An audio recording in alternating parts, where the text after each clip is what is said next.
Hey guys, welcome back. It's Steven with North Trail RV, and we're going to take a little departure from our 2027 Newmar stuff today.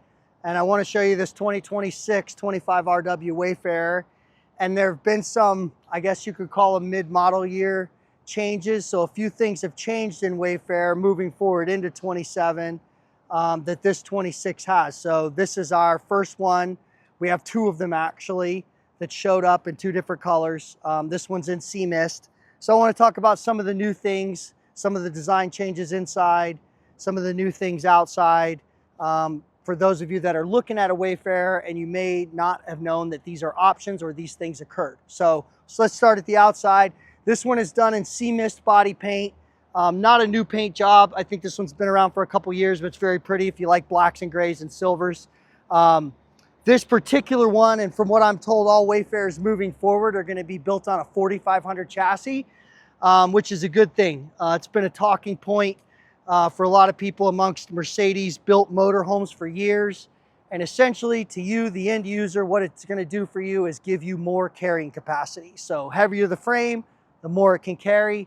And we'll take a look at the carrying capacity in the door of this one, which is 1,715 pounds. So I know in the past, some of these were in the 700 to 900 pound carrying capacity range.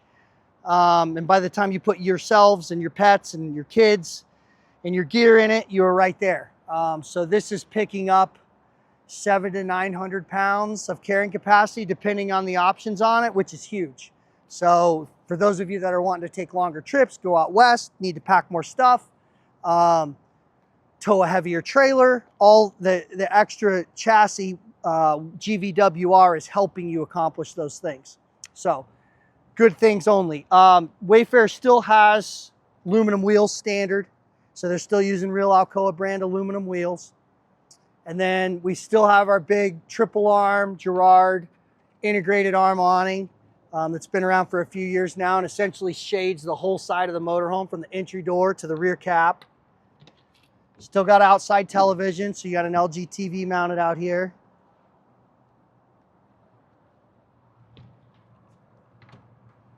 And then I'll open these storage compartments here. So you essentially have one big storage compartment here, which is two access doors to it, but there's no divider in the middle, so one big bay here.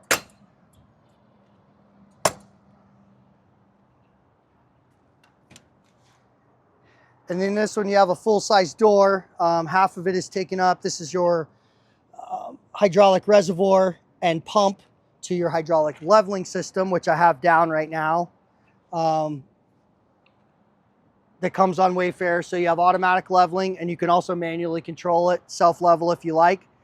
It will pick the motorhome up off the ground if you need it to also, which is nice. And then the other side here, you got a wide open storage compartment. This is a metal frame bay, by the way.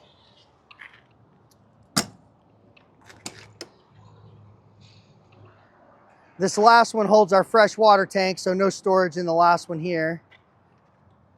And then this little silver exhaust pipe hanging down is for our all-electric system. So it's an option on Wayfarer.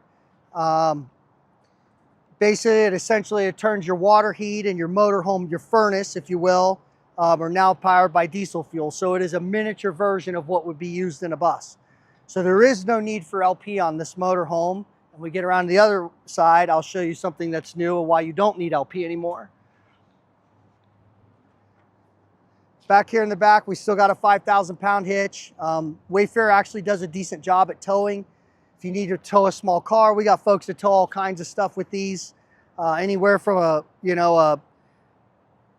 Fiat 500 to a Jeep Wrangler flat on the ground or on a tow dolly. We got folks that tow small boats with them. They do a decent job.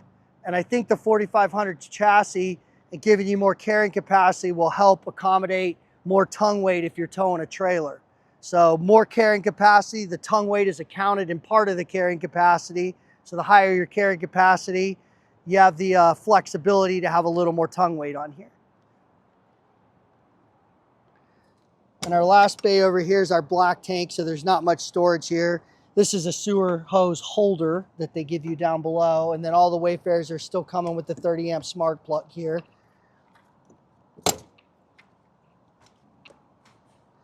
Our next bay up is our wet bay. So there's a few things going on in here. Your black and gray tank dumps are in here. Your sewer hose comes out here and then down through the bottom.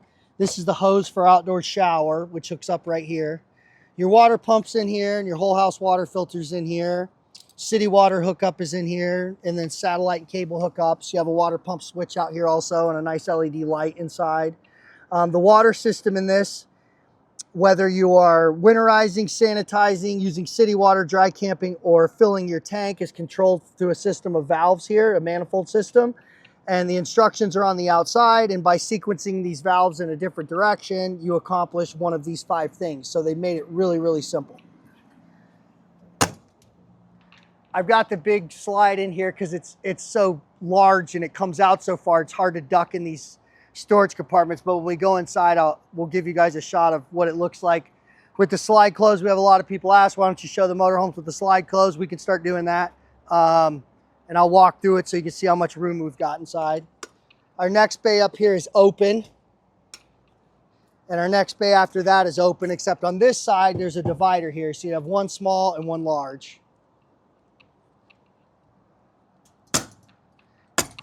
And that brings us to our very first compartment on the driver's side. So for those of you that have been looking at Wayfarers in the last couple of years, you would know that your only option was a propane generator since they switched to this new version of the van. Not the case anymore. So this motorhome is truly all electric. It does not have propane on board at all. So you get a 3200 series diesel generator, which is plumbed off of your main fuel tank like it was in the past. The main fuel tank in this is 24.5 gallons. So generator pulls right off of that, run the air conditioner, kind of streamlines the whole process, you know, just like a big bus behind me back here, and you pull into the fuel stop and you fill up the van, you're filling up your generator supply too, instead of having to go out of your way and get propane. So a really, really nice upgrade, and this will stay moving forward into next year's 2027 models. When we get one of those, we'll do a video on it. Nothing's really changed up here in the cab. Sprinters still have their fuel fill here in the doorway. So you have to open the door and pop this hatch open. If you're wondering why you didn't see a fuel fill on the outside, there it is. Really, really good van, really, really smooth powertrain. Makes 208 horsepower and 332 foot-pounds of torque. It's a twin turbo, 4-cylinder, 2-liter. I've driven plenty of these. The power is really linear. It pulls from low all the way to up high. It's very smooth all the way through the power band. And like I said, if you got something you can tow behind that's under 5,000 pounds, it actually does a really good job. We covered the outside, things I wanted to talk about. So let's go inside and we'll check out the interior. Welcome inside. So we left the slide in here so you guys can see what it's like with the slide closed up. You still have the ability to move front to back. You may notice the furniture arrangement is a little bit different if you haven't seen this yet. We're going to talk about that, but I just walk back through so you can see how much room you've got here. You can pass by the chairs and all the way back to the bathroom. You still get to all your cabinets and closets. Still get to the fridge. You can ride in these theater seats. They do have seat belts. Boot dinette's got seat belts too, which you see here. But for those of you that were wondering, this is what a 25RW looks like with the slide in.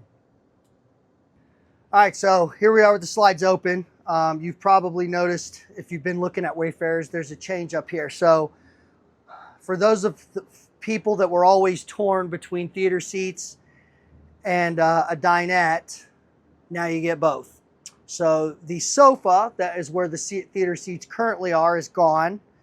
The theater seats, which you had your choice of over the dinette that went here, have now moved back in front of the Murphy bed, and then the dinette has become standard up here in the front. So it seemed the theater seats and the dinette were the toughest toss-up, the toughest decision for people, and nobody, at least in my experience, didn't talk about the couch as much. So in order to give you both, the couch had to go. But Now you have an actual dinette table, which does make a sleeper bed, by the way. This will drop down. You can't sleep people here. And then you have your theater seats, which have moved towards the back. And I'll give you a demo of the theater seats, the Murphy bed, a couple things they've done different, and we'll show you what it takes to break one of these down. So these theater seats are powered, both of them. And to break this down and put it into bed form, your armrests come off.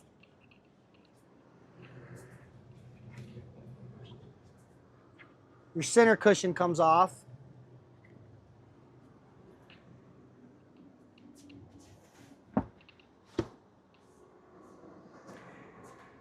And then you have to take your back cushions off.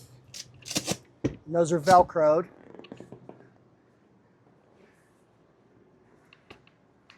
And then once you have all your cushions off, the seat backs fold down, and now you can lower your bed. So Wayfarer has gone back to a power bed. It was power in the past, and they went to manual. Now we're back to power. So this folds on its own. Once you get it to right here, you can flip your support out, and that locks. And you come on down with the rest of the bed. And then once you get it to here, your extension folds out. And this gives you a king size bed. And that was something that people asked for a long time. Can we get a king bed in these? Now, yes, you can. Has a headboard built in back there in the back. And I think it's going to be, I think this furniture layout is going to be really popular. It's given you guys what you've been asking for a long time, and having a dinette bed and a theater seat. So to put it back up, your extension folds back up. Make sure our cushion doesn't get trapped in here.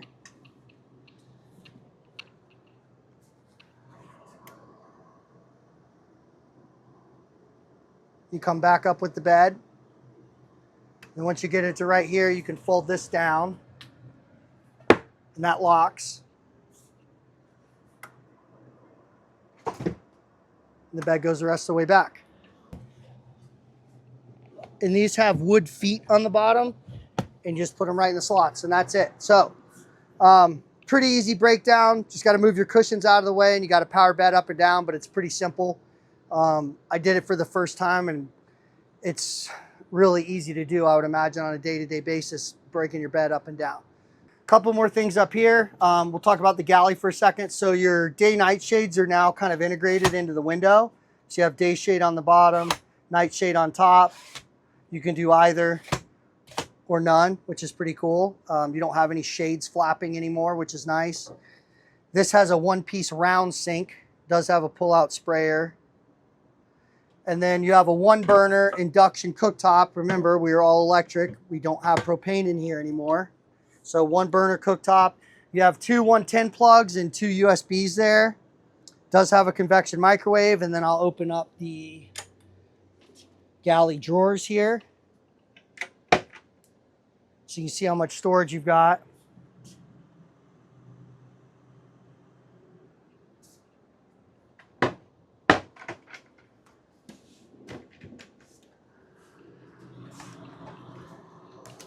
Full-size fridge. This is a 12-volt fridge, but is compressor driven, so it runs like a residential refrigerator. We've got an LG TV up top, so if you remember from the older floor plans, the TV was more centered over here. The TV moved a little bit forward, and that's so they could give you a dual wardrobe. So there is a divider in the middle of this, so you have two separate full-size hanging wardrobes. And then below that, got two drawers up top and two down below. And that'll bring us into the bathroom. So I'm going to stay out of the bathroom so you can see. But let me open these cabinets first. So you've got one big cabinet up here so you can see that. And then I'll leave this one off to the side open. You have one storage cabinet above the toilet. You have a nice big window in there, plenty of counter space. And Wayfarer has maintained its large shower that everybody likes.